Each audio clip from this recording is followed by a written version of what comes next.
Esenlikler hanımlar. Hanımlar hoş geldiniz. Gençler size hoş geldiniz.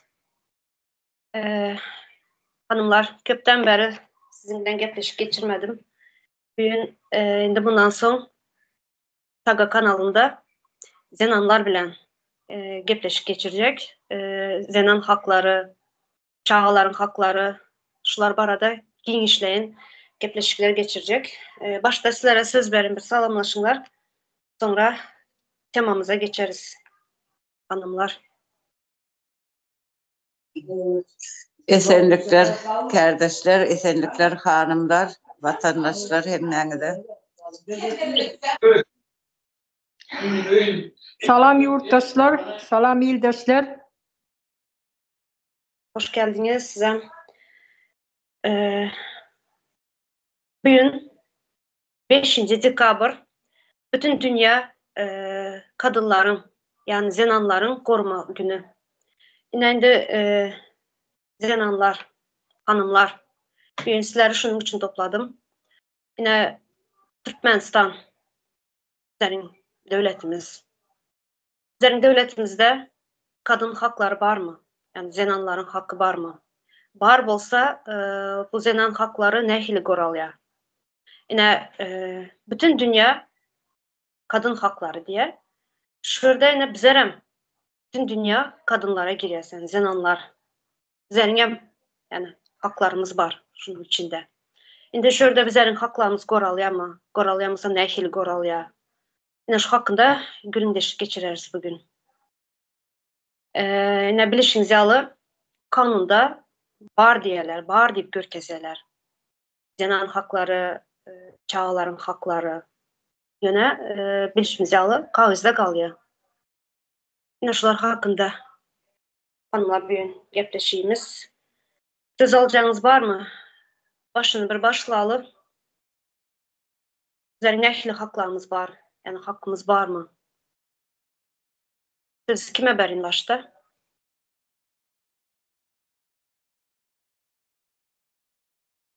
Malika Hanım size söz verin. Sağ olun Tuğçe Hanım. İlk bilene şu söze başlamankan ehli zenanlarımızı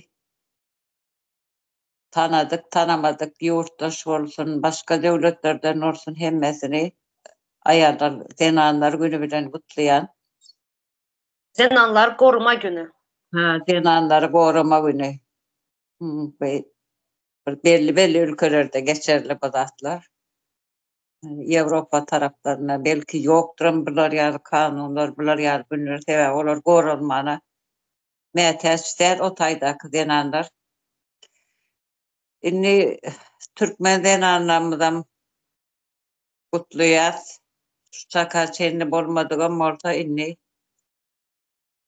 zenanlar koruma günü bolar belki onunla koyu günlerimiz bolar nesip ettiğinden. Şimdi şu öz Türkmen zenanlarımız var da aytsam kanunlarda yine badik geçiyor doğrudan ayarlar den hukuklu zenanların ornu başkadır yenedir yani zenanlarda hiç hili ne konstitusyon ne kanunla şun belli yeri yok. Zenanlanmadan hak hukukları var olsa şoların kıymeti bar olsa hükümet devletin yanına koşadırına içindeki zenarlanmaz bizim kimlerin kapısına yurttaşına tanımadık adamlarının bilmedik öylerine girerler. O öy ne hile seni ne hil karşı alacak sana ne edecekler belli der. Şu zatları riske alıp gittilerine işlerde her hili işlerde işle yapıyorlar. Ondan sonra öldürülenler katken organlar alınıp zenanlarımız denizler oklanıyor. Öldürüldü. Bu zatlar onu biz bu dünya değişli değil ötken şu yuvarlak, toğlak dünya şarında bizim yerimiz yok olaymasa. Her bir devletin başlarsanız. zenanları gorulayan olsa demek bizim zenanlanmadan ayrıtayım bir eksik yeri, kem yeri yoktur. Bizim zenanlanmadan edil beyleki zenanlar yani. Ene olup biliyorlar, maşkala vuruyorlar, çağa doğuruyorlar, çağa terbiyeliyorlar, işliyorlar, işenir, zekletüyor. Zenanlarımız var bizim. Ya bir yalta değil ya beyleki enelerden, zenanlardan hiçbir yeri kem değil. Ne için bizim zenanlarımız öz yurdunun içinde de yurdunun dışında da değerini yitiren, yurdun içinde de şon yadak zenanlara ene mehre deyip ne maçan oluyorlar, balinsalar, açıyorlar, katanalar, yönü şotayda enelere hiç hili neme görkezülen ok yengillikler, kolaylıklar şu ene olan için, ene çağa doğurmana gelen için, nesil getiriyor şol Türkmenistan'ın nüfusunu köpürdü oturan eneler. Ne şolara ilgi neme var? Yine bizim küçük kıyılanmaz mekteplerde zorlanıyor. Şu zatları öňem men hasam köprek nimet diýenler şulardyň üstüne durup geçýän sebebi canım yani küçücük çağa olur. Şolar gelecekdäki ene olary küçük çağa hiç bir zat diýip görmediler. Hiç bir zat hökümünde görýärler. Zorlamaly taşlap gidivermeli. Zorlayanlaram şolaram eneler doğurupdur. Olaryň geleceğini karartýarlar bular. Geleceğini öçürýäňiz, öldürýäňiz o çağaları. Zenanlara hiç hili ne kadar diýse diýersin kanun wa ne hukuk wa diýse de Türkmenistan'a yekeci aýanmaşgadan şok hukuklardan peýdalananlygyny mene göre mokşu ýaşma çenli. Şu wagtda çennem şu takipde biz görüp eşitip gelýär. Doğru ayıp geçtiniz. Yine şurada bir kozat ayttınız da yine işleyen köp ağır işlerde hem bizlerin zenanlar işleye dediniz. misal getirsek köçe süpürýärler bar. Yani gorzelin diýerler. Gorzelinde işleyenler köpüsü zenan maşkala. Yani şu ne berde Türkiye'de görüyoruz da köçeler erkekler süpürýär. Sura alıpsa dedi. Yine bizlerinkiler ne bir şey diyorlar. Yine asobinam şu prezident gelecek dövrlerinde bir velayetler azatları bir iş sapar bilen giden dövrlerinde zenanlarımızı nähili dam bilen saat 4'te al gidip ne şöyle Bahar hanım şuna subut getirip berer. Nämçinden de özü şu işte işledim de bir näçe gepleşikde aydıp geçti. Nähili edip dam bilenden getirip köçeler ýuwdurýarlar. Ene şundaly ağır işlerde zenanlarımız işleýär. Son yine hakları, bütün dünya koruma hakları dedi. Eğer bütün dünya koruma hakları bolsa, näme üçin bizlerin haklarımız goralmaya dedik.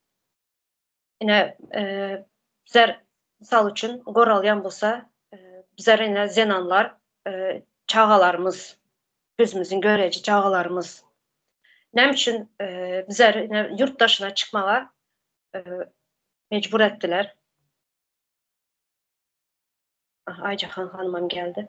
Yurtdaşına çıkmaya mecbur ettiler bizleri. Çağalarımızdan ayrı kalmağına. Yine şurada yine böyle yurtdaşına çıktık. Yurtdaşına çıkan sonra her bir adamın başka yurtlara gitseyem, dışarı çıksayam koranma hakkı var. Koranma hakkı var. Yine bizlerin haklarımız yurtdaşına çıkan son zenanların hakkı koralıyam yurtdaşında. Ya da çağalarımızın içeride kalan çağalarımızın hakkı koralıyam mı? Yurtun içinde. Çağ hakları var. Türkmenistan'da yazılan konstitusiyada. Yöne barmış hakları. Hiçbirine bir sanısına peydalanıp bilen bizden çağalarımız şuların. Yine çağaların enesinden atasından ayrı kaldılar. Maşkalasından ayrı düştü. Yöne her bir çağanın sevgi alıp ulalmaya hakkı var diyorlar. Bizden çağalarımız sevgi, mehir alıp bilen mi? Bu çağalar ulalan son yani hazırdan psikologiyası bozuk çağların. Indi ulalan son bu çağlarda näme garaşmalı? Ina şan bizleri çağları hem çağlarımızı hem zenanları korumalı. Ya korumaya girýär.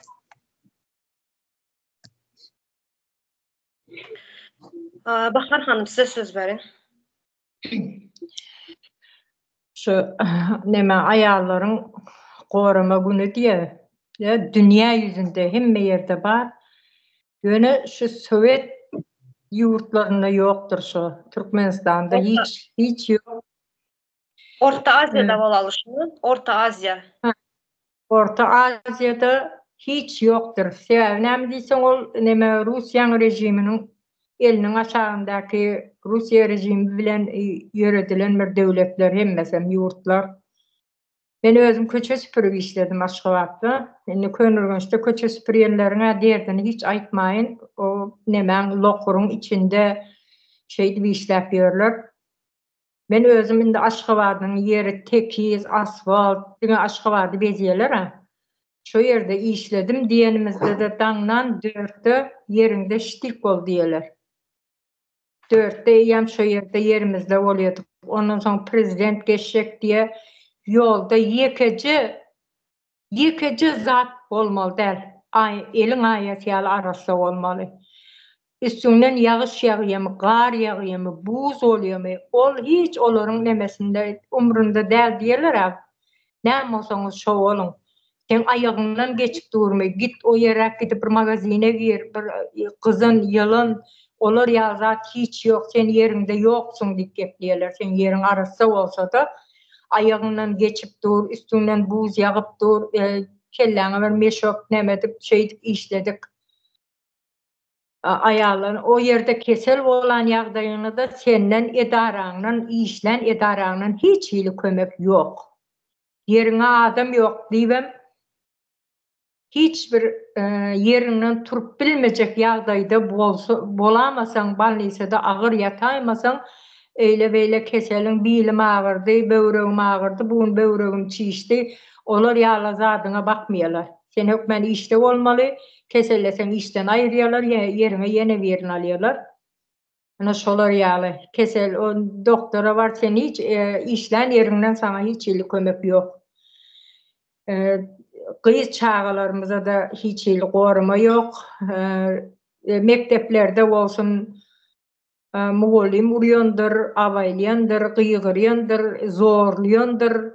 Hiç bir zaman gyýyz çağan gepi dinlenmeýär. Şu meni zorlady diýip baranyňda barlany çağalaram gördük da 13 ýaşynda bir gyýyz zorlanypdyr. Aşgabatdym ben.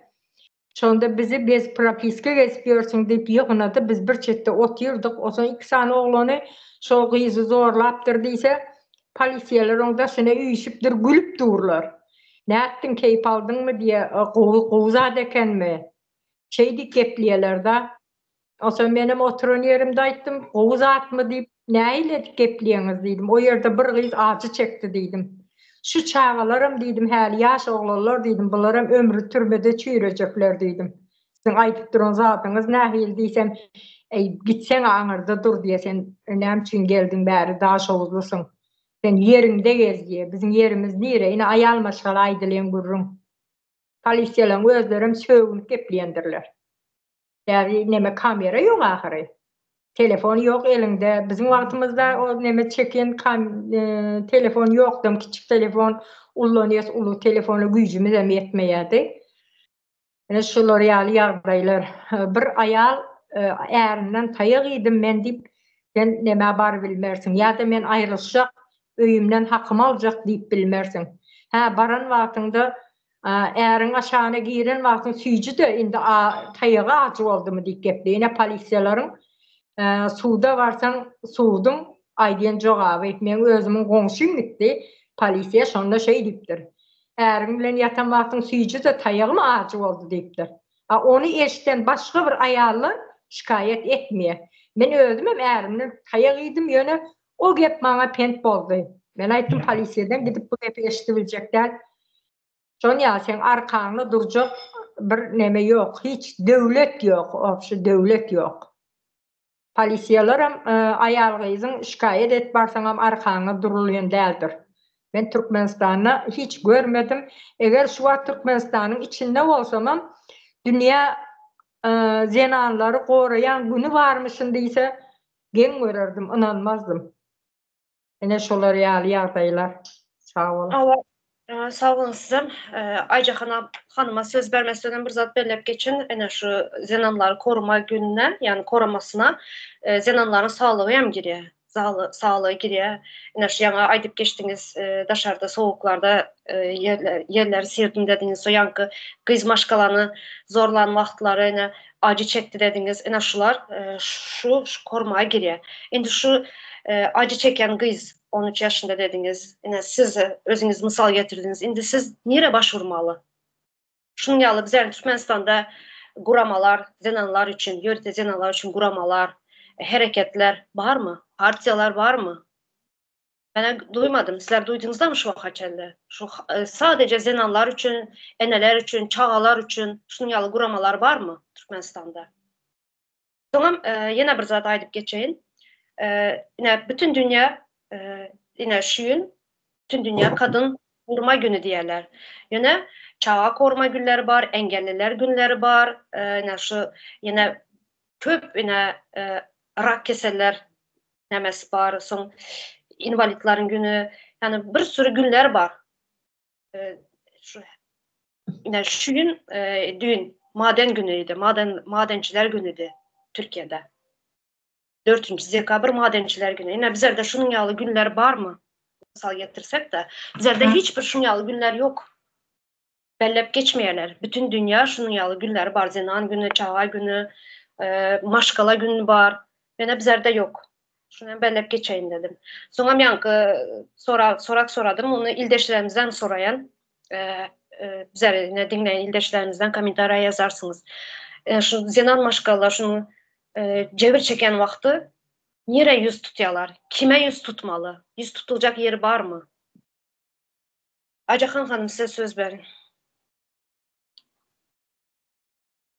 Hoş geldiniz bu arada. Hoş bulduk Tuğçe, Ümide Hanım. Kardeşler hoş bulduk hemen.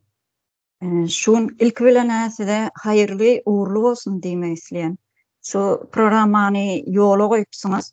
Katı koyu hem mühim hem derur deyip düşünen. Tevavi size ulluğa minnettarlığımı bildiren şerden. Tevavi Türkmen denan maskalalarının mertebesi katı bir aşağıda deyip düşünen men şun kuvun.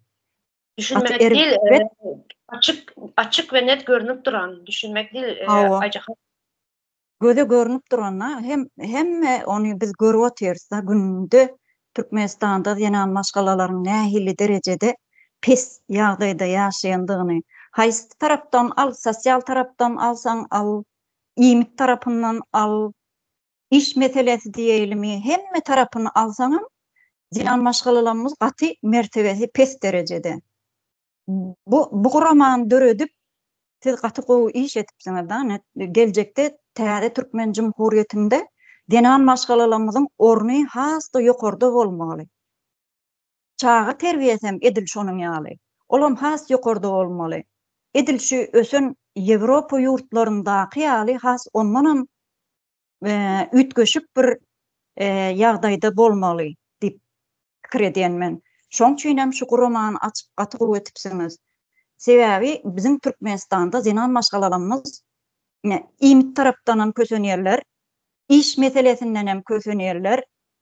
Bizine görüp ýörse şu Türkiýede de zenan maşgalalarlaryň bir nemesi ýok ýa bardyr, bar bolsa biz oň gaty bir içine girip inçe ben nemet görmedim da düşünüp da dedip görmedim ýöne telewiziýasynda seredenimizde zenan maşgalalar bärde de Türkiýede de gaty erwet horluk, zorluk çekýärler. Bizim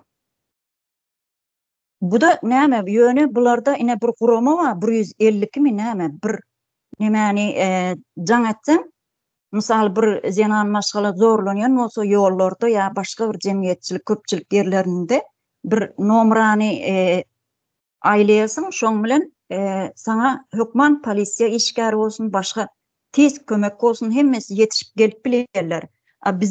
Hatta bizde o gurama da ýok. Bizim arkamızda duran ne döwlet bar, ne hökümet bar, ne gurama bar. Bir wagtlar Ors döwrüne bardy. Ýani häkimliklerde şularyň belediýe diýer ana häkimliklerimizde 3-nji häkim ayal gyzlaryň meselelerine terediyen bir bölümü vardy. Häkimligiň bir işgäri vardy. 3-nji häkim zenan maşgalalarymyzyň sosial ýagdaý bolsun, medeniýet bolsun, hemme taraplaryň şoň problemasyny çözüp biljek bir gurama bardy diýip düşünýän men eşitdim ýöne. O guramaň hiç ýyly iş görkedenliği ya zenan maşgalalaryn bir arkasında durup bir kömek edenini hiç görmedik biz Türkmenistanda. Şoň üçin hem täze Türkmen Jumhuriýetimizde biz hukman şu guramany alyp gitmeli ýokara, hasda östürmeli, zenan maşgalalarymyzyň mertebesini has ýokary uly derejelere çykarmaly. Çünki çağa problemasyny alsaňa mana çağalarymız, ýaş çağalarymız nähili kynçylyklar çekip ýör. Mektep okuwçylar 5, 6, 7 10-15 ýaş aralygynda diýeli. Ine bazarlarda nädip arabalar sürüp çağaçyklar özüne oku esbaplarını almak üçin ýa-da özüne bir ruçka, galam, tetrat bolsun, kitapjaz bolsun, papka bolsun, şolar almak üçin ýaz sezonda, ýaz tätil diýede, ýaz kanikul döwründe çağaçyklarymyz bazarlarda arabalar sürüp onuň ýük jahazlaryny, maşinlaryny eltip ya avtobusa ya başka nemelere eltip taşap berip şeydip bir 5 manat pul kazanmak için ne edip köçenip ýörler. Bunu biz sosial mediada gaty görüp otursa ýöne Türkmenistan gülala güllük asuda asmanymız var, uruş ýok, söwüş ýok dip yalan propagandany ýöretip hem şeydip bu zatlaryň üstlerini örtbaş edip oturýarlar. Tamam. Bu zatlar bize has yakın olmak için ene siz şu guramanı açıpsınız. Yine de birgedek size minnetdarlığımızı bildiriyet. O işleriniz hatta yukarı derecelere çıksın deyip ümit ediyoruz. Sağ ol Türkçanım. Yine de koşarsanız yerde. Güzel, sağ olun. Iner şurada hazır yana Bahar Hanım aydıp geçti. Avrupa'nın zenanları bilen Orta Asya'nın zenanlarının hakları hakkında. Yine şurada Orta Asya'nın zenanlarına misal için Kazakistan var, Özbekistan, Tacikistan, son Kırgız var, Kırgızistan, Türkmenistan. Yine şuların zenanlarının hakkı hemmemizinki bir. Yani hak bizlere yörüde hak tanılmayan. Yörüde zenan hakları yok. Yani Avrupa tarafına qarawaqtın, ösen dövletlere qarawaqtın yörüde zenan hakları var. Yine misal getirsek, yine bizler Türkiye'de işleyez, görüyez, sadece bizler değil Orta Asya'dan, Türkmenistan yani Türkiye'de işleyen. Bu yerde Kazaklarım var, Kırgızlarım var, Özbeklerim var, Azerbaycanlarım var. Yani şu Orta Asya'nın zenanları bizler bilen Katar'da işleyeler şurada. Yani eğer hakkı koralan olsa, yine şulara yani çağasından ayrılıp, maşgalasından ayrılıp bereye gelmezdi.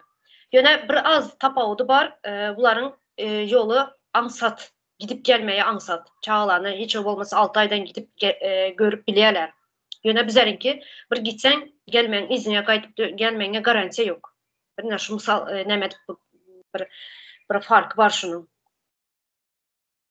Şimdi Avrupa'nın zenanlarına hakları şu göreniz mi Avrupa'da yine ösen devletlerinin zenanlarının daşar yurtlara çıkıp işleyenini var mı şunun yalı? Eğer şu zenanlar Avrupa'dan bir turist bolup gelen yağdayından şu gelen yurtuna turist bolup gelen yurtunda bir başına bir problema gelen vakti derrü gelip bunu halas ederler dediler. Yani gelmeyen yağdayında nemesi var. Konsullar var. Şular derrü hemaya alıyorlar şu zenanları korumağa. Şunun haklarını yürütüp bilirler. Çünkü hakları bunların sadece kağızda kalmaya. Yörelgede hakları. Haklarını sorap bilirler. Acahan Hanım. Canım yine burada koşmak istedim de şu yerde. Bizim Türkmenistan'da ne muallimler olsun, bilim ilgom olsun, medisina olsun, başka ne büdjette işleyen zenan maşgalalarımız bizim çarelerde kösenip ýörler şu an. Ondan galanam öý hanımlar diýesana, öýde öý bikeleri. öýde hiç bir işte çalışmayan, işlemeyen öýdenanlarymız olar näme iş etip şu wagt kösenip ýörler. Paxta ýygymyna gidýärler. Paxta ýygymy. Ati erwet ýagdaýda. Yani çärelerdäkini aýtsana olar 3 gün, 4 gün, hatta bir hepdeläp akidilerdi çärelere. Şu wagtam dowam etip dur çäreler. Jenan maşgalalar arkasynda goşy iýjegi, işjegi, ýatjagy ýeri, düne bir örtjegi, battaniýasy mi, ýorgonymy, o zatlaram arkasyna alyp edil bir urşa gitip barýan ýaly bir hepdeläp öýüni terk edip gidýär diýen jenan maşgalalar. O da büdjetden aýlyk alyp işleýän jenanlar şu. Çärelerde o meýdana ene ýol kökmelimi ýa-da bir gumyň içine bir çäre geçirmelimi, o da näme üçin? Şo telewizioniýa şo bayramçylygy mysal üçin garaşsyzlyk bayramçylygyny ene ütgetdi 27 sentýabra geçirdi. Şon ýaly şo 27 sentýabr garaşsyzlyk bayramy bolýan bolsa, şoňa gidip şonu 10 gün bir hepde öňünden taýýarlyk görüp, şonu syomka etdirip görkezýär. Şo ýerde bir ýeri ýalňyş giden bolsa, ýene şonu gaýtalamaly. Yalandan gyzlar, gelinler şo ýanky büdjetde işläp aýlyk alyp bir 5 manat çörek puluna işläp oturan zenanlarymız gaty horluk çekerler. Näme üçin? Şo ýerde yalandan etjüd oýnamaly. Yalandan bir hal dokan kişi bolmaly, ýa bir ýüň egiren bolmaly, ýa keçe basan bolmaly. Gaty şon ýaly agyr işlerde o da açyk meýdanyna, çöl beýabanyna edilen işler bular. Ana zenan maşgalalarymyzyň mertebesi. Ümidi hanım, Ajahan hanım, farşı bir zady fasıl edip, gowa edip görkezjek bolýarlar. Hawa. Ana şu zatlardan biz zenan maşgalalarymyzy alyp çykmak üçin şu gurmany başlanyňyz gaty gowy bolupdyr. Hemen ýene çağaçyklarymyzy ýa aýtyp belläp geçdimini. Çağaçyklar araba sürpýär. Ýurt biz şu Türkiýede görpýär çağaçyklar nähili gowy ýaşy, erwet ýaşaýan badyr ýöne. Biz çağalaryň her bir köçede näçe sany parklary bar, çağa oýnawaçlary bar. Taparagy aýdyrany mejliste. Her bir çağanyň her bir ýaşda almaly terbiýesi bar da. Dip aýdy sapara belläp geçdiken, şonu göreldi etip alsam boljak biz. Misal üçin çağa 1 ýaşyndan nähili edil doğulan gününden başlap terbiýelenip başlamaly çağa. Ana şu çağany her ýaşynda özüniň almaly terbiýesi bar da. Her oýnamalymy, oýun oýnamalymy, sapak öwrenmelimi, başga zat bilen meşgullanmaly. Çağanyň her öz ýaşynda almaly terbiýesini almasa, geljekde ýene de şu jahil bir, sowatsyz bir, bilimsiz ulukan adam bolup ýetişjek da. Hani şu wagtlar goş oýnaýdym. En önemli zatlarım terapistler. Yani zenan bir täze gelin evlenen wagty şular üçin bir terapistler bolmaly. Öýlenmeden yani toy bolmadan önce diyelim, düğün bolmadan önce terapistler bolmalı, yani psikologlar. Nähili maşgalany düzmeli, nähili maşgalany ayakta tutmalı, çağany nähili terbiýe bermeli. Şun ýaly çağa dowulan soňa ene nähili çağany ýetişdirmeli. Şu zatlar gaty önemli. Особенно bizleriň döwletlerimizde, Orta Aziýanyň döwletlerinde şu zatlar, terapistler, psikologlar önemli rol oynaya. Tamam. Guramamız hakkında şunam aýdyp geçin. Guramamız hakkında aýdyp geçdiniz. Aýdy bundan soň ildeşler bunu soňky gepleşiklerimizde aýdyp geçecekdik. Yani bildiriş şeklinde. Ýöne Ajahan hanymyna aýtdy. Indi bundan soň ene şurada çağa haklary, zenanlaryň haklary, eneleriň haklary, soň ine peskelli çağası bolan eneleriň haklary, şu zatlar orta alıp ene zenanlarymız bilen maslahatlaşyp kanunlarımız kanunda bolmaly, yani haklarımız yazılıp taýýarlandy madda.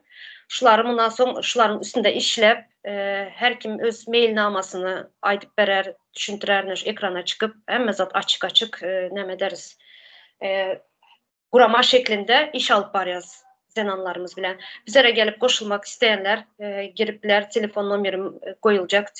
Telefonumuz YouTube kanalında. Girip biler, koşulup biler. Her kim öz başından geçirenlerini aydıp verecek. Aydıp verer. Her kim öz mailnaması bolar, fikir bolar. Şunun için bizlerin kapımız açık. Zenanlarımız için, çağa hakları için, şu zenanların çağalar yana aydıp geçtik şurada göz bebeğim diyeler. Türklerde göz bebeğim diyeler. Yine şu çağalarımız öncelik neslimiz için bu zatlar edilip duran zatlar. Malika Hanım size söz verin. Aycahan Hanım siz biraz beklendi. Aycahan Hanım şu an bir geçtiğine keçede dokan ol, parı dokan ol. Şu zatlar hakiki edileyen bir yedek. Kabat geldim sonra. Siyomk edip, o zaman bolmadı gaytadan tekrar edi otur. Gaytadan sonra ekran kamera kaydalı otururlar mı? Şimdi ben diyecek olan sayda o zatlarım edileyendir Türkmenin Ersun hünerdi şeyle geçedi. Nem için bizim ayarlar 21. asırda keçi dokumalı harı, dokumalı ikiye epilip pağıta yığmalı. Nem için bizim den anlamaz ya da yine Aşkabat'ta olmalı güzellik salonlarını yaklı velayetlarda yine bir yıllıkta kapattılar, yaptılar. Hemmesini sotay dükkanı açık, salonu açık olanları çene ceza yazıp onun Aşkabat'taki denanları ne mi? Ayratin ene ne bedip mi, doğrup mu? Ya beyleki velayetli var, Mari, Balkan, Taşoğuz velayetlerinin ki inkubatordan çıkanmak. Ne için bizim den anlamaz bedenmene, odan olmana, süslenmene haklı değil mi? Ve şolam hakları elinden alınan. Küçüklükten so gıyız maskaranı kimsidir diye deyne, gıyız ay gıyız oruptur diyorlar. Maskalada da başlanıyor kimsidir mi? Oğlan olsa ullokan sadaka verip gıyız olsa ay gıyız oruptur. Ne şeydip kimsidir diye. O zaman bir diye cahil halkın beynisinde gıyıza kim bahater etmek. Bağdağını devletin hem işine geliyor. Devlet o arada kanun çıkaran olup bardı eline sorala ayağından hadip kahveyi yüzüne belliye. Yöne aslında seyredende gıyızların, denanların, enelerin hiç hukuku yok. Ne için balinsalar model enzamlar bilen yerleştirilen yok. Ne için tecrübeli doktorlarımız yok. Ne için muallimlerimiz yani işleyen ok yerine, vazifesini yerine getiren oklar. Şol bir öğretilen zat ya belki o da öğretilmeye çağalar, kız çağalarımız, oğlan çağalarımızdan hatta barlay erlen geçti. Ne kimlere veren orta biz paramız son kellesini yalanaçlap çıkacak. Katı verirler muallimler. Her Aslında bir ene hükmünde görmeli her bir denani. Biz eneler bolmasak eneler bolmasa erkekler doğulur mu? yine menem şuna gelecek mi? Aslında en köp kız maşkalağa eğitim vermeli. Kız maşkalanı okutup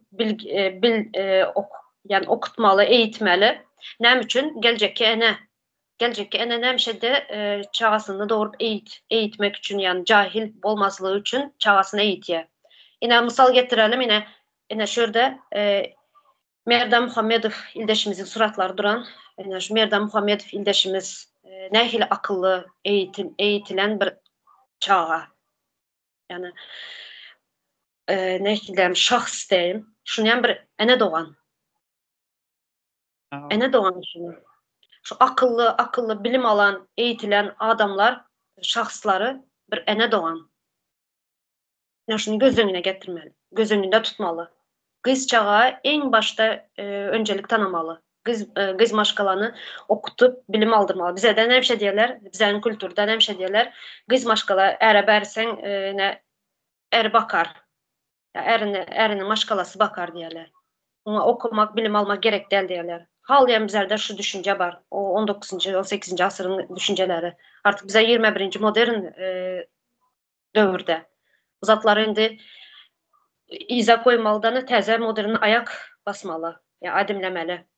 Şimdi bundan sonra yani Malika Hanım ayıp geçti, bizim haklarımız elimizden alınan, yani hakkımız hiç yok deyip. Şimdi bundan sonra adımımızı atıp başladık. Adım adım öz haklarımızı dikelderiz. Aycahan Hanım size mi söz verin, ya Ayşegül Hanım ilk söz alışı şuna söz verin. Son yine şundan sonra bir okamalı zatlarım vardı. Hazırki. Ha o Ayşegül Hanım geplesin onunla. Aytsın fikirlerini. Ayşegül Hanım. Buyurun.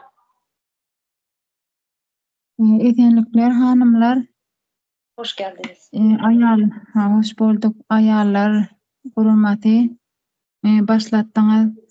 Hayırlı uğurlu bolsun diýen mundan beýlek hasta ruwaşlantyn bu işler alyp bararys inşallah.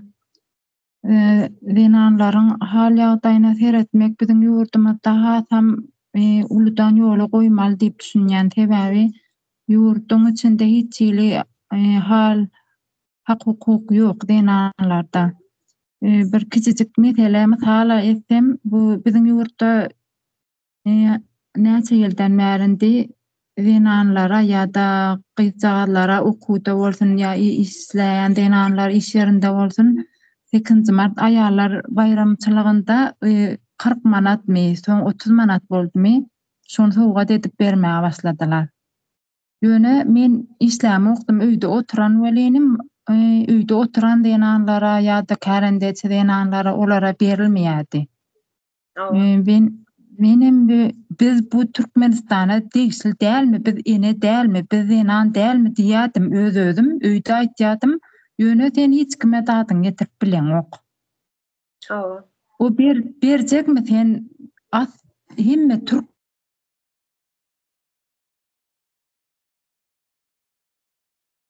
himmetin deň tutmaly dälmi olar? Ýa-da okasaň, işleseň berilmeli, öýde oturan dinanlar ama etýän bitirýän işleri juda uly, öýde nähili dinan bolmasa nähili öýüň ýagdaýy.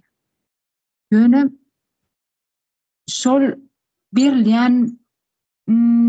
berilýän towgadan bolsa bir kilecik tüýje ýeterlik weli şonam oturan dinanlara ruwa görülen okşar, tebetine ruwa görülen okşar. Şoň ýaly üzüjü bir gynandyrjy meseleler ýaman kän, himmetiniň üstünde durar diýip tama etýän. Haýyrly uğurlu sözüm soňlaýyn men şu ýerde. Aycahan Hanım size söz verin, son bir okuyacak zatım var. Buyurun. Borsa bol Tüçan, menem bir adaçyk goşaýyn diýdim, hem gysgaly bolamsaň ýa gir biraz öz pikirim aýdaýyn diýdim da şu ýerde. Şu geljekde şu siziň madda düşündürersiň onu ente halkymyza ýakyn sady dilde bir hemmesine tiz düşündürersiň diýip umyt etýän maddalaryny. Ýöne şuň kügün ýene de bir adaçyk belleje zadym. Şu dinan maşgalalaryň mertebesi has ýokary bolmaly.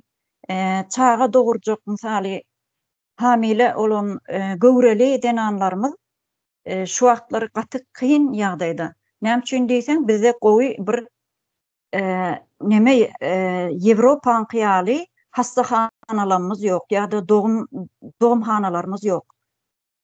Ne şu dinanlar men kän gördüm da şuny Daşol vilayetinde. Göwrel dinanlar uze diýäsden biz çağanyň durumuny ýagdaýyny nähili ýagdaýda kenni edil göwresine galan günden başlap her aýna tapar gidip şonu görmek isleýärler de, amma şu uza düşürýän aparat birje ýerde bar. Olam edil çöregiň nowaty ýalak, nowata durýar dinanlar. Ayakta durýarlar olaram. Şon ýaly kynçylykly ýagdaýlar başyndan geçirýär da. Şoň üçin aýtjak bolan zadym, ýani medisina tarapdanam, sosial taýdanam dinanlarymyza has köp ýardamçy bolar diýip düşünýän şu siziň şu programmaňyzy entek maddalaryndan düşündürersiň. Kän gepleşiklerimizde şoň üçin gysgarak tutaýyn diýdim, bol sag bolun. Kolya sağ olun. Doğru belirtmiştiniz. Yani şu uzi meselesine girsek Hemmemizin başımızdan geçti de bu zatlar. Uzi'ye baran vaktin ne diyorlar? Su içip maçı ve pızırını doldurup gel diyorlar. Yani hemen zenanın başına geçendir bu. Son şunun yalı bir yağdayda böyle son Uzi'ye giren son hastanenin tuvaleti yok. Başımıza gelendir şu zatlar. Nereye gideceğini bilmeyin, nehil bulup yani sıkışıp durma gelen, nereye varacağını bilmeyin, kıyın bir yağdaya gelen de şu Uzi'ye düşecek vaktim. Şu az Uzi'deninize şu yadıma düştü. Nemçine benim başıma geldi. Şu zatlar katı önemli. Sağlığı, zenanın sağlığı, zenanın mertebesi, yurtumuzda bu zatları bize görüp bilemiz yok, göremiz yok daha doğrusu. Bahar Hanım size söz vermezsen okamalı zadım var da şunu okuyun ya bulmasa kısa bulsa aydıp geçin. Kıskacık aytacak zadım. Biremşi könülgön işte radomda ayarlar doğuma varanda uruluyor. Yine bu da ayalı kemsitmeler. Yine kıyıya, zade diye, vay diye çağız bolacak zamanında ya doktor gel deyip çağır ya gelmiyor doktor doğumhana taşlıya da gidiyor. Yani çağın yakınlaşıp geliyemi o zatları seyretmiyorlar da sonda gelende şu yanmasını yatırıyor yatıyor deyip yanmasına şart uyuyorlar. Bu doktorun birinin adına deyin şu var. Hemmesem şeyle yöne Ahmet Arbat diyeni vardır. Yani ayarlar köp aydılıyorlar. Şu doğuma gidecekler çağımın bolacağını beğenen yöne şu yere varsan iyinin vezda diye. Birem ağır ağza alınmaca hapa vururlar ayıp söylüyorlar doktorlar. Ayağım şeyle erkeğim şeyle. Şunun bellak geçeyim dedim. Doğru, sağ olun, doğru bellak geçtiniz. Şunun yağlı doktorlar için yine sağlık ministri var. Doğru mu? Sağlık ministrine başvurmalı. Şunun yağlı doktor nemelerini gören vaktin. Yani bizde var mı? Sağlık ministri var aslında. Binası yan var. İşi var. İşi yöre diyeler. Yine şu zatlara garayalar mı? Sen neme açtın, neme diyeler. Arza yazdın misal için. Arza yazdın. Senin arzana ya da mektup yazan vaktin seyrediyorlarmış zatlarına. Hiçbirinden seyretme. Aslında yine neçe günden beri bizler deputatlar hakkında adlarına okap geçeceğiz etmeli vazifeleri yine şunda sağlık kuramasının tarafından deputatlar köp adını okap geçtik de deputatlar var sağlık kuramasının. Yine şuların etmeli işleri, şular seyretmeli şu zatlara. Ana, niye neymiş seyretmeyeler? Yine meclis diyeler, yine geçen sağ olunlar şördesislere sağ olsun ayda en katı kovu gepleşik oldu geçen gün dinledim. 4200 vekil var mecliste oturuyorlar. Şuların bir sanısının ya çağaların hakkı hakkında ya da zenanların, enelerin, yine şu yani peskelli enelerin, çağası olan enelerin haklar hakkında bir sanısı çıkıp bir özünün teklifini ya bir mailnamasını ya şunun yalı bir problemaları var şu zenanlarımızın yani hakları yıkılan, haklarını dikeltmeli bizlerde şunun yalı bir meseleler hakkında mecliste aydan eşittiğinizler mi? Neçeyine 30 yıldan köprek oldu. Bir sanısı çıkıp şu zat ayttı mı? Aslında yine hazır ben şunu okuyayım. Şunu okuyayım yine hazır. Ben Google'a girdim. Hani bizlerin Türkmenistan'da zenanların hakkı var mıydı? Ayşegül Hanım geldi yani tezellerine. Türkmenistan'da zenanların kanunu behbitleri koralyar. Hemşerik bir taraf Türkmenistan devletimiz öz siyasetini halkara hukuk yağdayına esaslanıp alıp baryar. Esasan da yurdumuz ayalların hukuklarını korumak bilen bağlanışıklı ikrar edilen halklara hukuk resminamalarına işçen katmaşyar. Hormatlı prezidentimiz diye. Biz zenanlarımızın ruhu, ahlak, payhas ve zahmet mümkünçiliklerini yukarı baha beriyeriz. Zenanların kanunu, behbitlerini ve haklarını, hukuklarını korumak, onları devlet tarafından yenilikler bilen üpçün etmek, Türkmen cemiyetini durnuklu östürmeyin mühim şartlarının biri bolup duruyor. Bu uğurda zinanlarımızın erkana yaşamağı ve işlemeyi, bilim almağı, hüner öğrenmeyi, perzentlerini döwrebap terbiyelemeyi üçün döwlet tarapyndan ähli şertler döredýär diýip bellep geçer. Türkmenistanda erkeklerin ve ayalların deňliğinin yörelgesi onun hukuk ulgamının ayrılmaz böleği hükmünde Türkmenistan'ın konstitusiyasında ve milli kanunçulukta beyan edilendir. Türkmenistan yurdumuzun bir taraf devletin halkara hukuk derecesine eýe bolmak bilen adam hukukları babatda halkara borçnamalar hakkındaki jarnamanı kabul etti. Şöyle dikkat edin. Kabul etti diye. Şol sanda adam hukukları ve azatlıkları ayalların hukuklarının artykmaçlygy barada konstitusiyada kepillendirilen konseptual kadaları milli kanunçulukta hasta kemilleştirildi. Buna misal hükmünde 2015. yılın 15. Ağustos'unda ayalların ve erkeklerin denk hukuklarının ve denk mümkünçülüklerinin üpçün edilmeyinin devlet kepillikleri hakkında Türkmenistan'ın kanunu kabul edildi. Bu kanun ayallar barada göni ve gıtaklayın kemsitmeleri gadagan edýär hem de durmuşun her bir ulgamında denk hukukluğu kepillendirýär. Şeýle hem kanun gender deňliğinin durmuşa geçirilmegine döwlet edaralarynyň we jemgyýetçilik birleşikleriniň yktyarlyklaryny keskitleýär. Yurdumuzda gender deňliği değişli meseleler Türkmenistan'ın Zähmet kodeksi, Türkmenistan'ın Maşgala kodeksi, ilatı durmuş taydan goramak hakkında kodeksi, Türkmenistan'ın rayat iş yörediş, cenayet iş yörediş, cenayet yerine yetiriş kodeksleri şeýle hem rayatın sağlığını goramak hakkında, bilim hakkında, adam sövdesine karşı göreş hakkında Türkmenistan'ın kanunları bilen düzgünleştirýär. Häzirki wagtda gender deňliği saklamak dünya yurtlarynyň arasında esasy meseleler hükmünde garalýar. Türkmenistan'da 2021. yılın 6. Ağustos'unda geçirilen Merkezi Azya yurtlaryny konsultatif dusuşunda hem gender deňliğine değişli bir näçe meseleler ara alınıp maslahatlaşyldy.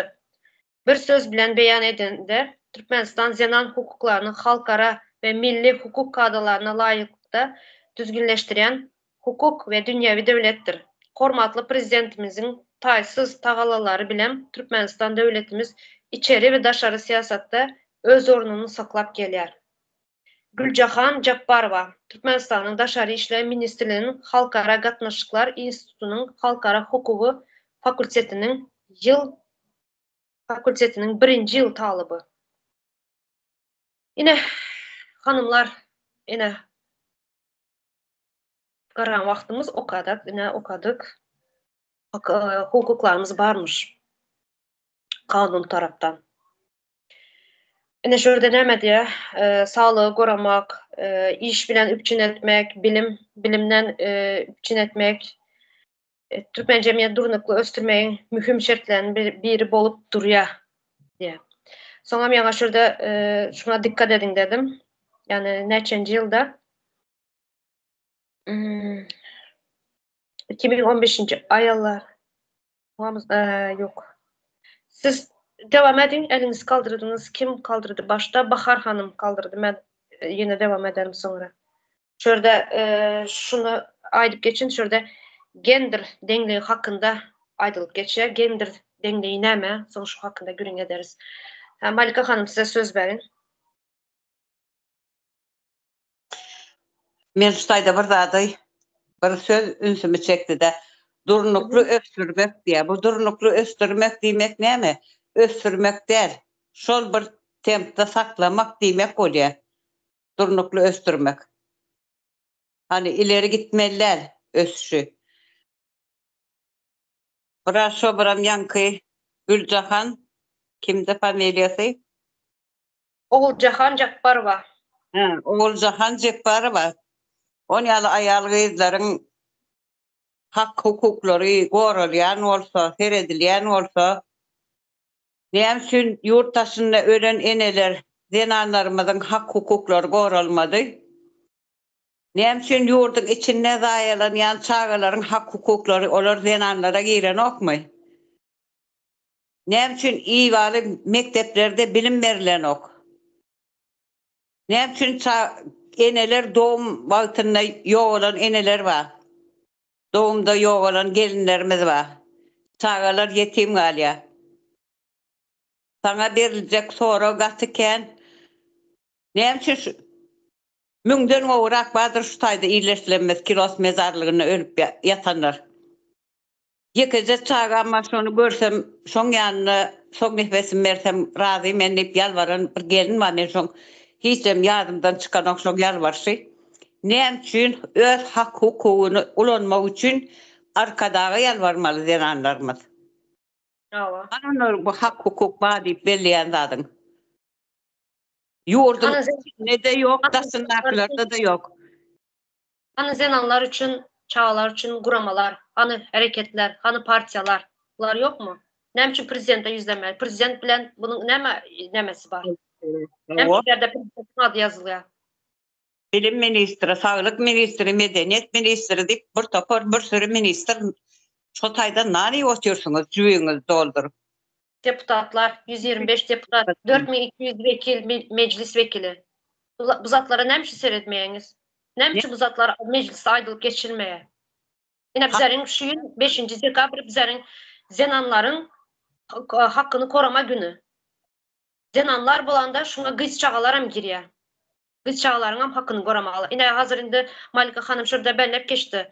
Ine şu Türkiýede ölen zenanların çağalary sadece ine berde ölen ölüp gitti diýerler. Doğru. Indi bere gömüldü, berde kaldı, yat yurtta kaldı onun ölüsü. Alıp gitmediler onu.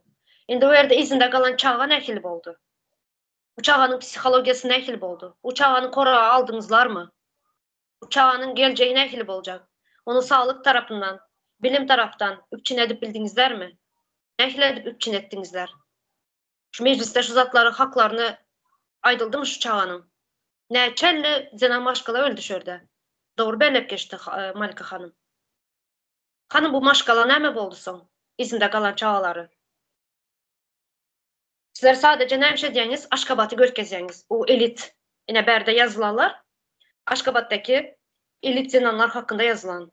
Ular iş bilenim üpçün edýäňiz. Ular hemme sağlık tarapyndan üpçün edýäňiz, bilim tarapyndan üpçün edýäňiz, hemme taraplaryň üpçün edýäňiz.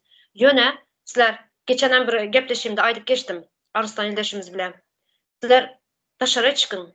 Türkmenistan'ın ayak basılmadık yerleri var. Kiçik obalar var. Şulara barıp görün. Şördeki gyz çağaların, şördeki enelerin, şördeki zenanların yaşayış durmuşu, sosyal hizmetlari, yani ýagdaýlary nähili. Nähili bula bilim alıp bile, nähili sağlığını görüp bile. Bir sanı sağlık punktu var mı? Yani näme diýerler berde sağlık ocağı diýerler ya. Şunun ýaly sağlık ocağı var mı şurada? Bu oba yerinde, uzak yerde diyelim.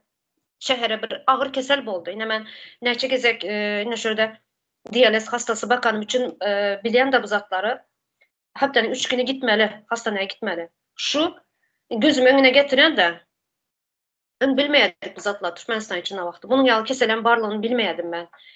Yine gözüm önüne getiren Türkmenistan'ın böyle şehirde bar diyelim, şunun yalı hastane bar. Yine uzak yerlerde, oba yerlerinden şu hepten 3 günü nähili gelecek bu diyaliz hastası. Yani vücudundan, teninden suunu çekip almalı. Börekler yok. Dışarı çıkıp bilmeye. Yani mümkünçiliği yok dışarı çıkma. Dışarı çıkma derken yani öz işini görüp bilmeye mümkünçiliği yok. Kiçi taharetini görüp bilmeye mümkünçiliği yok şunun. Börekleri yok. Şu zenanlar, yani zenan sadece zenan değil, erkekler hem var buna giriyor. Şu hastalar nähil edip becerge alýarlar. Şu vücudundaki suunu nähil edip çekýärler. Ene şu men gözüme önünde var mı şunun ýaly? Sosial üçinçiliğiniz, sosial hyzmatlaryňyz. Bularyň ene spesial servisleri var. Servisler gelip alıp gidýär, ýürüp bilmeyeni tiz kömek gelip alıp gidýär. Hani ende şu oba yerlerine, uzak yerlerde yaşayanlar nähil edip gelmeli şehir yerine. Ene şulary näme üçin bu zatlar aýdylmaýar mecliste? Bu zatlar gaty önemli bir adamın durmuşunda en önemli zatlar bu sağlık. Sağlığın bolması hiç edip olmaya. Ne için uzatlar seyredilmeye? Ne için? Acahan Hanım size söz verin. Ayda hanım yan doğru bellep geçti dana Melike mi olmam senem bir faktiski bolon zatları detalları bilen aytıp beri otursunuz dana. Şu Türkiye'de şu Melike mi olmam yan bellep geçişiyali Türkiye'de bir 2-3 tane önce boldu gerek ol. Türkmenistan vatandaş denanımız ati düşükte yatan, hasta olup yatan. Onu nemede de koydular, sosyal medyada da gördük onu, haberlerde de gördük.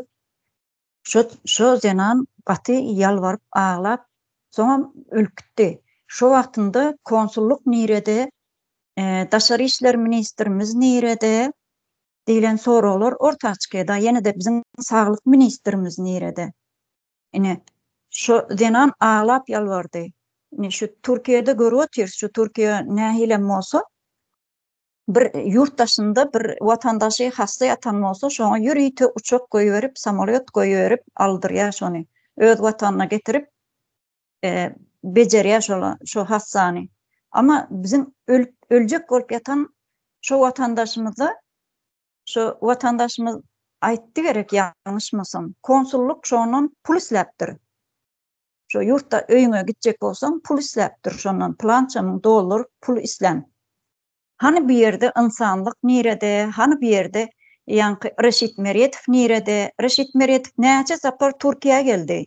Şu Türkmenistan vatandaşlarının birinin mazarına gidip bir başını sirpalap geçirim soradı mı? Hani bir yerde insanlık nirede. Ondan sonra bir yerde sağlık ministri her bir hastalığın, misal için koronavirüs oldu. Bizim sağlık ministerimizin kim bolonundan bilemedi ağa biz. Kim? Sağlık ministri. Yani olan deputattır o görsen. Meclise saylanandır. Her gün açıklama ettiler televizyon haberlerde sağlık ministri. Her bir hastanın ýagdaýyny aýdyp sağlık ministri özü hasabat berip otyr. Biz görüp otyryş son telewizionyasynda, şu Türk telewizionyasynın hemme kanallaryna görkezip dur.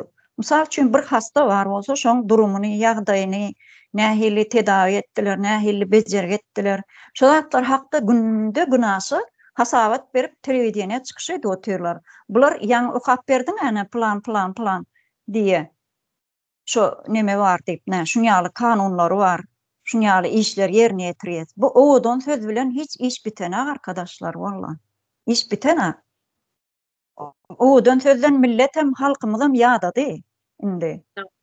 Doydu değil. Şuna açacak oldum ben. Ha doydu vallahi. Oğudan sözlerler karın doymaya. Oğudan sözlerler karın doymaya. Şimdi şöyle yana bir zat okup geçeyim dedim ya, şunu okuyun. Türkmenistan yurdumuz bir taraf devletin halkara hukuk derecesine eýe bolmak bilen adam hukukları babatda halkara borçnamaları hakkındaki jarnamany kabul etdi diye. Ine şöyle yana aýdyp geçdik Ýewropanyň zenanları nähili hakkı bolsa bizlerin hem hakkımız var onda diýedik, doğru mu? Bütün dünýäne adam hakları var. Şöyle yazılan. Ine soňa aýdyp geçdim. Yurttaşına çıksam, bizlerin haklarımız goranmalı. Ine indi misal getireli. Bizlerin pasportumuz yok. Konsul işgärlere bizlere pasport bermeýärler. Yani onun yalı bir dememiz yok diyeler, sistema yok diye. Verme. Yine bizlerin zenanlarımız, yani Malika Hanım aydıp geçtiğiniz, size aydıp geçtiğiniz zenanlarımız şöyle hastalanıyor. Şu hastalanan vakti doktora gidip bilmeye, nem için elinde dokument yok, kaçak kaldı. Bunu kim koramalı indi? Bunu ne ile koramalı? Ne etmeli bu?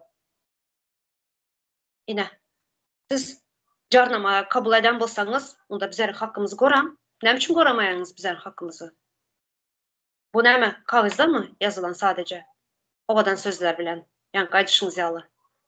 Hani ine şu kim şu? Oğuljahan Jabbarova, Türkmenistanyň Daşary İşler Ministrliğinde Halkara Gatnaşyklary Institutynyň Halkara Hukuk Fakultetiniň 1-nji ýyl talyby diýe. Bolýar. Sen Türkmenistan Daşary İşler Ministrliği bolsaň, şu daşary işler haklary bilýänsindir. Adam haklaryny, hukuklaryny. Ne biçim bizlere pasport bile abspecit etmeyeler? Başka devletlerin konsulları, Özbekistan bolsun, başka devlet bolsun, pasport bile abspecit ediyor halkını. Şunun ýaly kıyın nemeye gelen vakti keselçilik bolamaktı. Hükman suratda pasport bilen eline pasportunu doğrulap berýär. Gene hastane problemaları bolsa şundan çözüp berýär. Nem kim zerder yok. Yine misal getirin. Kaka geldi ildeşimiz. Neçeli günden beri bana yine yazıyor. Neçeli günden beri konsulun eşiğinde yatıyor şu adam. Hasta. Pasport çıkartmalı. Berde hastaneye gitmeli şu. Kulağından su akıtıyor. Gözünde problema var. Hani ne için şunu abispeçit etmeyiniz pasport bile. Şu indi pasport berde sağlığını becertmek için Türkmenistan'a gidip gelmeli. Bunun geleceğe garantisi yok. Gelecek mi, gelip bilecek mi, dönüp bilecek mi yok, beriye yok. Yani dönmesine garantisi yok. Şimdi bu ildeşimiz ne etmeli? Her gün bariya kapısına, her gün izne qaytaryalar. Ertir gel, elinde kağızyan var doktordan. Doktordan kağızı bilen varsa şundayam şunu betlemedik, bilmediler. Nekil desem, yani hakkını, özünün hakkını yani dikeldip bilen yok şu adam. Aslında hakkı var. Yani için yani hasta kağızı var elinde. Sen hükman suratta şunu gora almalısan şunu. Senin vatandaşın bu. Yine carnamaya gol çekipsen, kabul edipsen şunu. Adam hakları. Neme bizler adama değişli değil mi?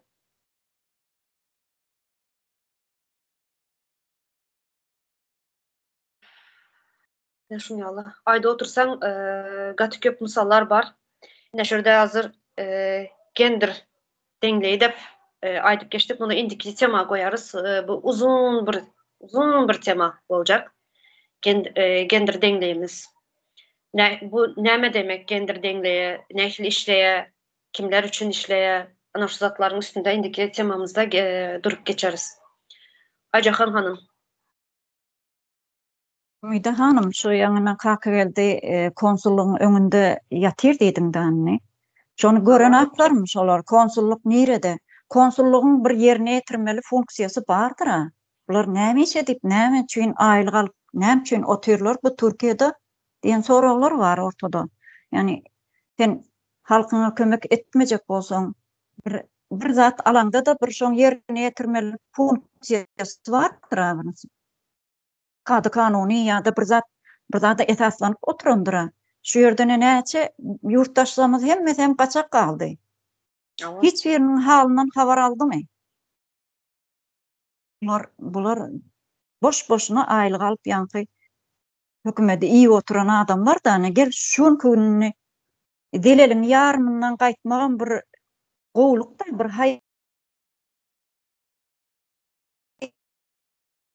ya bir yere bir YouTube'da çykyş edip aýdym bir taraplayın bolsa da bir ýardam edin gapyňyzda ýatan hassalar iň bolmanda şolary ýardam kömek etsinler. Bularyň etmejek bilmedim men hiç düşünüp bilemek bulara. Acahan Hanım, kömek etmediler, yardım sözü der, biz dilenci der, biz geday der, biz öz hakkımızı talep edeceğiz. Şol erkek olsa da kömek etmez, şu erkeği doğuran ene var çünkü. Enelerin grubasının maksadı. Her bir erkeği doğuranın ene. Şu erkek adamını özgünlüğünü görür demeler, şuna da kömek et. Hak hukuklarından peydalanmağa doğru ve doğru hakkı var. Heve onun bir ene ağla oturun enesi vardır. Şu zatları göz önüne getirmeli. Biz bunlardan kömek dilemeliler. Acahan Hanım. Doğru belirtip geçtiniz. Hanım sağ olun. Onların borcu kanunun önünde, kanunda yazılan borcu bunların. Borcu ve kömek soramız yok, hakkımız sorayız. O bize fazlası gerek gel. Biz diyemiz yok, bizi prezident yap, bizi arkada. Biz insan hükümünü, ene hükümünü, zenan hükümünü, vatandaş, yurttaş hükümünü biz öz talep, hak hukuklanmadı, kanun boyunca talep edeceğiz. Biz artık maşlak gerek gel. Şurada şu Zagram pasportunun arkasında yazılan bir neme var. Gören bolsaňyzlar. Ene şurada şu pasport hemme yerde geçerli.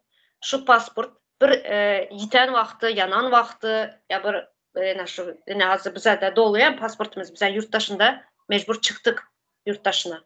Ene şunun ýaly dolan ýagdaýynda şu zatları dikeldip bermeye bular borçlu. Bunlar böyle bizler kaçak kaldık, bizlerin pasportumuz oldu, gitmeli diyeyiz. Yine bunlar pasportu yokları, yine uğurlananlar var, yananlar var. Bir sebepten yok olan, pasport yok olanlar var. Şularınkine mi dikeldik beren yoklar? Böyle bizlerinkine sizler turist bolup geldiğinizde değerli, onu böyle kabul edelim. Yine şularınkine mi dikeldik beren yok? Şuların dikeldik berme hükman surata dikeltmeli. Borcu buların, vazifesi buların. O tuç neme Ümide hanım bulardyňa insan gaçyrmana, adam gaçakçylygyna uly goşant goşup otýda. Goldap şonu edip otýarlar. Merdan Muhammedowem gaçyranam şolar Daşary işler ministrligine değişdi da bu konsullugam. Hemmesem şonu ýaly işleri etmäne gaty ökde bular. Onu bilmeýem ka hiç kim bilenok diýip düşünýär da. Ýene de şu gyz gelinlerimize de başga nomurlardan jaň edip şolara ýene bir zat etjekler ýani. Şolaryň etjek bir gowluga etjekler şolar halkymyza, ýurtdaşyna kösenip ýör diýjekler şolar. Şonu ýaly edýär bular işleri. Alyp barýarlar. Hava. Gözümüzü açmalı. Bunların endi bir kör hasasyny bir geze kaldırýar diýerler ýa. Hasamyzy bir geze kaldırdık. Bundan sonra dikkat edersin de. Yani nähile edip görkezjek bolýarlar. Ýene bizler zenanlary toplaýas. İldeşlerimiz bilen toplanıp şimdi bir araya gelip şimdi hakkımızın barlygyny aýdýas. Şunu ýaly ýene başga döwletlere çıktıktan sonra görýäs, deňeşdirýäs. Yine Türkmenistanda bu zatlar yok, berde var, şunu ýaly haklarımız var dep aýdýas. Şu zatlar aýdanymyz üçin bizler näme bolýas? Vatan döneği bolýas. Şu zatlar aýdanymyz üçin bizler terrorist bolýas, vahabist bolýas, yani ağzına gelmeýän aýtdylar bizler hakkımızda. Ýene bizler hazır nämeşede oturýarys? Öz hakkımızı sonra otururuz. Bizlerin hep şunun ýaly haklarımız, çağalarımızın hakkı var, zenanların hakkı var, enelerin hakkı var, yine yaşı ulu, pensiyaya çıkan zenanlarımız var, şuların hakkı var. Şu zatlara ayda otururuz. Näme bu zatlara aýtmaly dälmi bizler? Näme bize Ýewropadaki zenanlar bilen näme eksik yerimiz var? Näme üçin? Ular zenan başgalar, uların hakkı var. Biz näme üçin? Bizim näme üçin hakkımız yok? Bizler şunu dikeltjek bolýas. Dikeltmeýän hakkımız var. Guramalaşmaýan hakkımız var. Örgütleşmeýän hakkımız var. Kanun boýunça bizen haklarımız näme ýazylan berde konstitusiýada. Örgütleşmeýän, guramalaşmaýan hakkın bar dep. Näme üçin de bize guramalaşyp şunu ýaly öz problemlalarymyzy aýdyp bir ekrana çykan wagty bizlere terrorist diýýäňiz, vatan döneği diýýäňiz. Näme bizen çağalarımız çağa dälmi? Näme üçin bize öz çağalarymız hakkını goramaly däl? Näme üçin soramaly däl hakkını? Näme üçin yetim çağalar, enesi berde, atasy berde ölelerin çağalaryň hakkını goramaly däl, soramaly däl? Näme üçin? Bizeriň vatandaşymız sorama hakkımız bar bulary. Şunu ýaly hanımlar, vaktımıza bir saati geçti. Şöyle tamamlayalı isterseniz indiki gepleşimize koyalı. Endi bundan sonra köp gepleşikler geçirez. Yine şu zenanlarımızın hakları hakkında bundan sonra köprü aydılıp geçilecek. Madde o kalacak. Täze Türkmenistan'da mailnamalarını o kalacak. Her bir maddanın nähili, zenanlarımızın nähili mailnamaları var, maksatnamaları var. Şular teklif ederiz. Şurada eldeşlerimiz komentariyada yazıp geçer. Belki bunların bir teklifleri vardır. Ya bolmasa gelip ekranda bizim bilen güründeşlik geçirdiler. Zenan eldeşlerimiz. Bu kanal, yine şu Taga kanalı Türkmenistan Ayal Kızı Arkalaşığı. Hazırlıkça şu, yine ileride belki adı değişip biler, logası değişip biler. Hazırlıkça şu. Şuna gelip yine şunun ýaly bizim bilen göründeşlik geçiripler. Bizlerin kapımız her hem açıktır. Var mı? Başka goşçak? Sağ olun. Gaty gowy. Bolýan da şurada tanımalı. Şikayetleri bar bolsa da aýtsynlar. Belki bizim bir gözden kaçıran yerlerimiz, bir meseleler bar bolsa, ine şu meselede bar şuna agzak geçsin diýseňizem biz şolaryň üstüne de söhbetleşik geçireriz. Hawa. Indi yine ildeşlerimize, bizleri dinleyen ildeşlerimize bir sorak.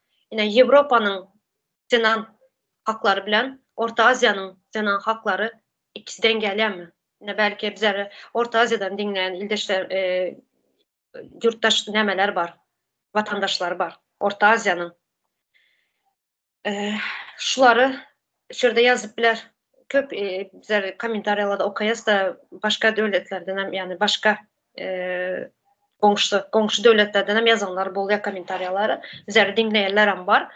Yine şurada şu Orta Asya'nın zenan hakları bilen Avrupa zenan hakları dengeli mi?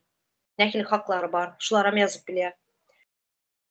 Bolya ildeşler köp sağ olun. Köp uzağa çekmesin. Indiki gepleşimiz ýaňşy gender deňligi hakynda gepleşip geçireriz. Näme demek bu gender deňligi? Nähili ýürýär? Barmy bizlerde ya da sadece kagızda mı yazılıp duran? Şu hakynda gündeşlik geçireriz. Sağ olun ildeşler geleniz için. Hanımlar size sağ olun. Ümide Hanım. Emmağde sağ olun. Sağ olun.